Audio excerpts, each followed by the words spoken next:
Hey guys, it's chefamors here. If this is your first time, you're welcome. So in today's video, we'll be making Long Island mocktail, and we're gonna start by putting ice in the cup. You should be generous with the ice. And then we add some sugar syrup. Sugar syrup is basically a mixture of sugar and water boiled together. And then I'm going to be adding my lemon or lime juice, anyone you have, it's good.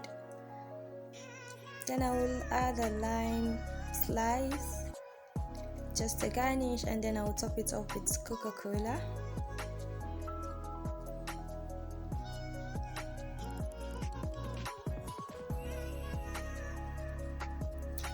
Here you just add your straw and then give it a good mix. I forgot to mix it in the video.